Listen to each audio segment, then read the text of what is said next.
എന്നെ അറസ്റ്റ് ചെയ്യുമെന്ന് പറഞ്ഞ് കേസിയുടെ നേതാവ് കണ്ടില്ലേ? അയാൾക്ക് കുഴപ്പമുണ്ടെങ്കിൽ അയാൾ തെറ്റ് ചെയ്തിട്ടുണ്ടെങ്കിൽ അറസ്റ്റ് ചെയ്യുന്നേ, പിടിച്ചകത്തിട്. സംസാരിക്കാൻ അനുവദിക്കണം. പറയൂ. 8 ദിവസം എടുത്തു മാതൃഭൂമി ന്യൂസ് കേസ് ചർച്ച ചെയ്യാൻ വേണ്ടിയിട്ട്. എന്തുകൊണ്ടാണ്? നിങ്ങൾക്കൊരു സ്ലോ മോഷൻ ഉണ്ടായല്ലോ. സ്ലോ മോഷൻ നിങ്ങൾക്കൊന്ന് സസൂക്ഷ്മം നോക്കേണ്ടി വന്നല്ലോ. ഇവിടെ ഭയങ്കര പൊന്നിച്ചിട്ട് ശല്യം. ഞാൻ പോട്ടെ. നിരന്തരം പറയേണ്ടി വന്നല്ലോ. വസ്തുത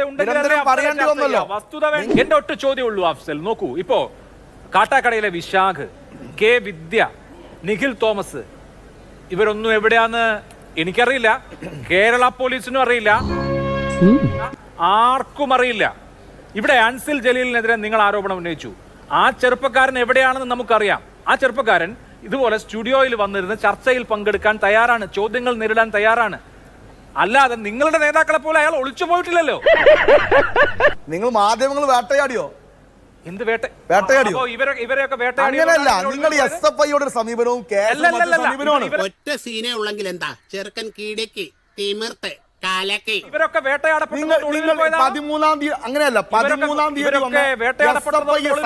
വേട്ടയാടിയെന്നുള്ളതാണ്. സംഘടനയെ വേട്ടയാടിയുള്ളത് 13-ാം തീയതി വന്ന വിഷയത്തിൽ ഇന്ന് എത്ര ഡേറ്റ്? 21 ഡേറ്റ്. 8 ദിവസമായി. ഏത് വിഷയത്തിലും വസ്തുത എന്തോ ആ വസ്തുതയുടെ ഒപ്പം നിൽക്കുക എന്നുള്ളതേ സാമാന്യമായി ചെയ്യാൻ പറ്റൂ. ഇവിടെ വല്ല കാര്യമുണ്ടോ? എന്തിനാണ് ഇങ്ങനെ ഒറ്റ ചോദ്യമുള്ളൂ അഫ്സൽ. ഇതുപോലെ ഇപ്പൊ അൻസിൽ ജലീൽ എന്റെ ചോദ്യത്തിന് ഉത്തരം പറഞ്ഞു, താങ്കളുടെ ചോദ്യത്തിന് ഉത്തരം പറഞ്ഞു. അതുപോലെ നിഖിൽ തോമസിന് ഉത്തരം പറയാൻ പറ്റുമോ? അതുപോലെ കെ വിദ്യക്ക് ഉത്തരം പറയാൻ പറ്റുമോ? അതുപോലെ വിശാഖിന് ഉത്തരം പറയാൻ പറ്റുമോ? അത്രേ ഉള്ളൂ. ജാങ്കോ, നീ അറിഞ്ഞ ഞാൻ പെട്ടുള്ളൂ. അത്രേ ഉള്ളൂ. അദ്ദേഹത്തോട് ചോദിക്കണ്ടേ? നിഖിൽ തോമസും വിശാഖും പറഞ്ഞതാണ്. സംരക്ഷിക്കേണ്ട ആവശ്യമില്ല.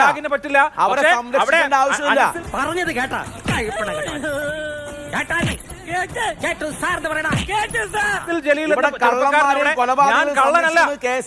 ഞാൻ കള്ളനല്ല എന്നൊരാൾക്ക് പറയാൻ കഴിയുന്നുണ്ട്. അയാൾ പോലീസിനെ പേടിച്ചോളും. അയ്യോ, കള്ളന്മാരും കള്ളനെന്ന് പറയൂ. നിങ്ങളുടെ ഞാൻ തോറ്റു.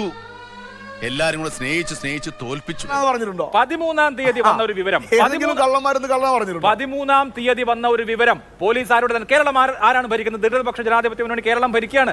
അയാൾ കള്ളനാണെങ്കിൽ ഇതിനോടകം പോലീസ് പിടിക്കില്ലേ? അയാൾ കള്ളനല്ലാത്തതുകൊണ്ടാണ് അയാൾ ഒളിവിൽ തീരുമാനിക്കുന്നത്. നിങ്ങൾ സമാധാനപരമായി കാത്തിരിക്കൂ. ശരി. അവധാനതയോടുകൂടി സസൂക്ഷ്മം പോലീസ് അന്വേഷിക്കട്ടെ. ഞങ്ങൾ പോലീസ് അന്വേഷിക്കട്ടെ.